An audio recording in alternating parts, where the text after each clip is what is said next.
கர்த்தருக்கு ஸ்தோத்திரம். இந்த நாள் தேன் துளி நிகழ்ச்சியிலே மீண்டும் உங்களை இந்த காலை வேளையிலே காண்பதில் அதிக மகிழ்ச்சி அடைகிறேன். சந்தோஷமாக இருக்கீங்களா? தேவன் நம்மை நீதிமான்களாக்கி இருக்கிறார். தகுதியற்ற நம்மை தகுதிப்படுத்தி நம்மை அவருக்கு முன்பாக எந்த விதமான பாவமே தப்பே பண்ணாத அளவுக்கு அவருக்கு முன்பாக நம்மை சமமாக்கி நம்மை நீதிமான்களாக்கி இருக்கிறார். இதை குறித்து பழைய ஏற்பாட்டிலே ஏசாயா தீர்க்கதரிசியின் புத்தகம் 64ஆம் அதிகாரம் 6வது வசனத்தில் இப்படியாக சொல்லப்பட்டிருக்கிறது. அதை நான் உங்களுக்கு படிக்க விரும்புகிறேன். எப்படி நம்முடைய நீதி இருந்தது என்று ஏசாயா தீர்க்கதரிசி சொல்லுகிறார்.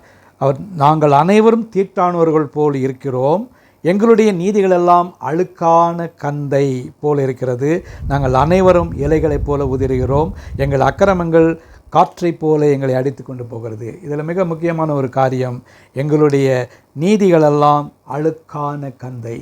நாம் நீதிமான்கள் என்று சொல்லப்படுவதற்கு எந்த விதமான ஒரு தகுதியுமே கிடையாது. நாம் எல்லாருமே பாவத்தில் பிறந்தவர்கள், பாவத்தில் வாழ்ந்தவர்கள், ஒரு காலத்திலே அக்கிரமத்திலும் பாவத்திலும் நாம் மூழ்கி கடந்தவர்கள். ஆனால் தேவனுடைய மகா பெரிய இரக்கத்தினாலே கிருபையை கொண்டு நாம் ரட்சிக்கப்பட்டோம். அதன் பின்பு ஆண்டவருடைய பிள்ளைகளாக இருக்கிறோம். ஆகவே தகுதியற்ற நமக்கு ஒரு தகுதியை கொடுத்து வைத்திருப்பது தேவனுடைய நீதி. இந்த நீதி தான் நமக்கு எல்லா காரியத்திலும் ஒரு ஆசீர்வாதத்தை கொடுக்கிறது. நாம் தகுதி இல்லாதவர்கள் பார்க்கின்ற வேளையில், இந்த வேளையில் பார்க்கும் பொழுது நம்முடைய நீதி அழுக்கான கந்தை. ஆனால் தேவ நீதி, அவர் நீதியினாலே நம்மை அந்த வஸ்திரத்தினாலே நீதியின் வஸ்திரத்தை நமக்கு உடுத்துவிக்கிறார் என்று ஒரு வசனத்தை நாம் பார்க்கிறோம். ஆகவே கிறிஸ்துவுக்குள் பிரியமானவர்களே, நாம் இயேசு கிறிஸ்துவின் மூலமாக, அவருடைய சிலுவை மரணத்தின் மூலமாக, அவருடைய உயிர்த்தெழுதலின் வல்லமையாக பெற்றுக்கொண்டதான காரியங்களிலே இந்த நீதிமாக்கப்படுகிறது, நீதிகரிக்கப்படுகிறது மிக மிக ஒரு முக்கியமான ஒரு காரியமாக இருக்கிறது. ஆகவே இந்த நாளிலே கர்த்தர் நமக்கு ஒரு நல்ல ஒரு உறுதியை கொடுத்திருக்கிறார். கிறிஸ்து இயேசுவுக்குள் பிறந்த ஒவ்வொருவரும், கிறிஸ்துவுக்குள் வாழ்கிற ஒவ்வொருவரும் நீதிமான்களாய் காணப்படுகிறோம். நம்முடைய நீதி எந்த அளவுக்கு ஒரு அழுக்கான கந்தை போல, ஃபில்தி ரேக் என்று சொல்வார்கள்.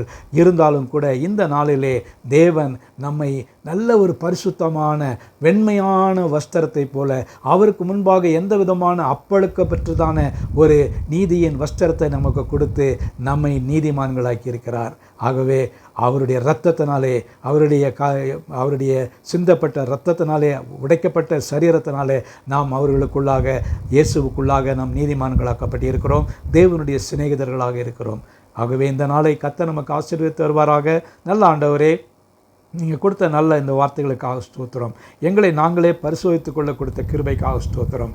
எங்களுடைய நீதி, சுய நீதி அழுக்கான கந்தை ஆண்டவரே. அந்த அழுக்கான கந்தையை நீங்கள் எடுத்து போட்டு உம்முடைய சிலுவை மரணம் உயிர்த்தெழுதினாலே, இந்த இரத்தத்தினாலே கழுவி எங்களை பரிசுத்தப்படுத்தி உமக்கு முன்பாக நாங்கள் நீதிமான்களாக நிற்க வைத்தீரே, அதற்காக ஸ்தோத்திரம். ஆசீர்வதிங்க. இந்த நாள் முழுவதும் நாங்கள் ஒரு நீதிமான்களைப் போல ஆண்டவரே நெஞ்சை நிமிர்த்தி நடக்க நீங்கள் எங்களுக்கு கிருபை செய்ய வேண்டுமா ஜெபிக்கிறோம். மீட்பர் இயேசுவின் நாமத்தில் ஜெபிக்கிறேன் நல்ல பிதாவே. ஆமேன், ஆமேன். கர்த்தர் உங்களை ஆசீர்வதிப்பாராக. இந்த நாள் உங்களுக்கு ஒரு ஆசீர்வாதமான ஒரு நாளாக அமையட்டும்.